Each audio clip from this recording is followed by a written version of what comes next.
Okay, this is part 11 of Ask Me Why I Was Fired. This is probably going to be the last video for tonight. And then I'm going to come back tomorrow and post the rest if I can get it out emotional. My daughter has 2 games tomorrow. Tomorrow's a big day. But I'm going to try to get this over with for Sunday so you can have all the content. So, I'm illegally suspended for 30 days. I see all this corruption. I'm planning my escape plan. In 2016, there's a policy that says if you have a family member involved with the court, you have to let them know. I had my nephew who had a juvenile court matter, and I had to let the court know that his case was in Middlesex. I did. When I found out about it, I filled out the paperwork. March 2016. The New Jersey Judiciary, Middlesex County, said that this case is a conflict. This case being in Middlesex County, with him being on probation, you being a probation officer, is a conflict. So we're going to transfer this case to Union County, which was fine with me because, again, I see that y'all are racist and corrupt. So you transferring it out, I thought, not that Union is less racist or corrupt, but I know, one of the most racist county in New Jersey is Middlesex, and that's a fact. So me seeing it and them transferring it out was, thank you, I appreciate it. So that was March 2016. Still there, doing what I need to do, doing my job to the best of my ability, keeping my head down, minding my business. Wasn't worried about being bullied, harassed, just coasting along. Really, again, I got to 2019, I'm up, deuces. 2017 come. They started harassing again. And now we have a new criminal division manager. We have a new assistant criminal division manager. The turn of the tide, as the quote unquote union would say.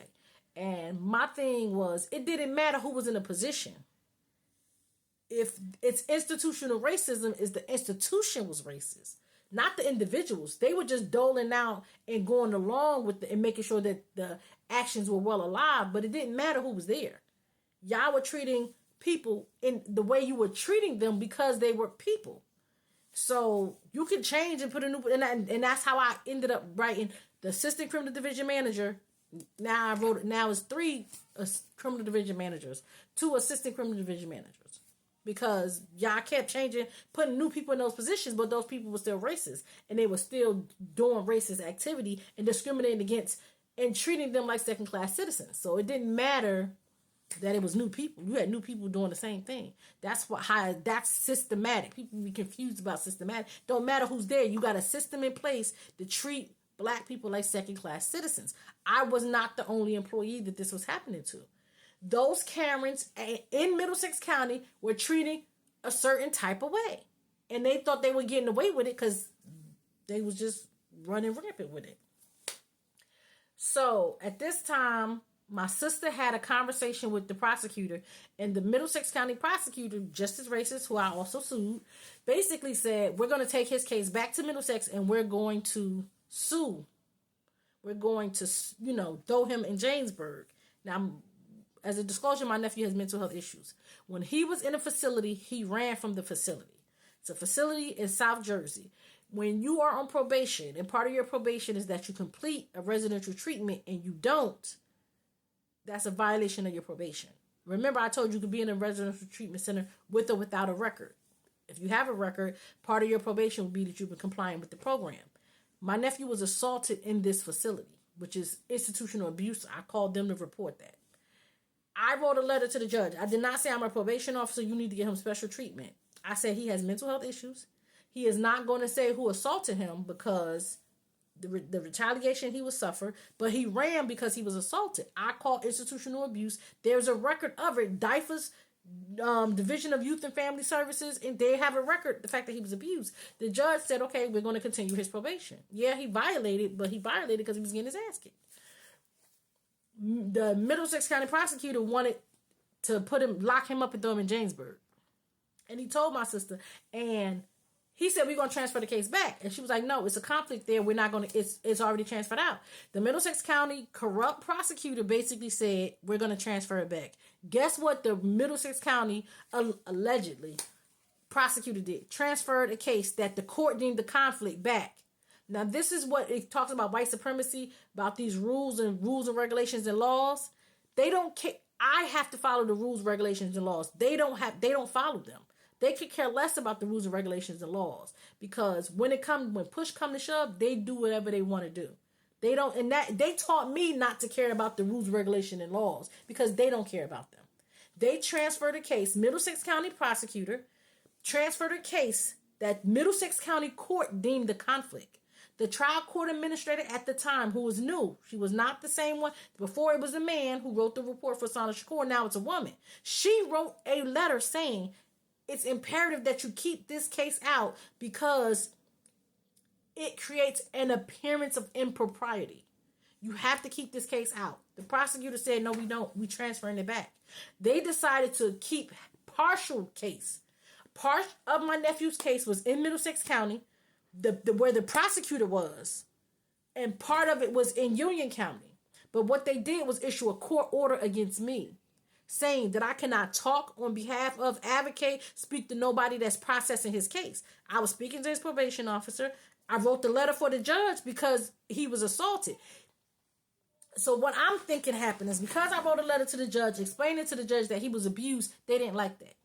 Now, I was not acting in my professional capacity. I was acting as an aunt. That's my nephew. I have every right to write a letter on his behalf. And this is where I felt like the line that was drawn in the sand, and their abuse of power, public corruption, official misconduct, was you trying to play games. You can't tell me that I can't talk or advocate for my nephew.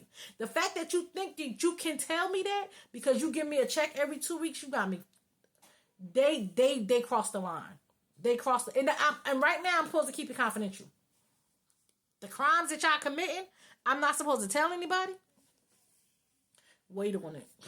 So they transferred his case back and issued a court order against a state employee. A court order was issued against me saying that I cannot talk to nobody that's processing his case. The letter I was writing to the judge, talking to his probation officer, talking to his CMO worker, talking about his medication, going to visit him. They put me on his list and said I couldn't visit him while he was in They said I could not visit my nephew while he was in and I felt like you crossing, like, listen, the lines and the boundaries was crossed. As far as I'm concerned, when you're at war, it's rules to war, but all bets are off. And you letting me know what time it was, what they did with my nephew.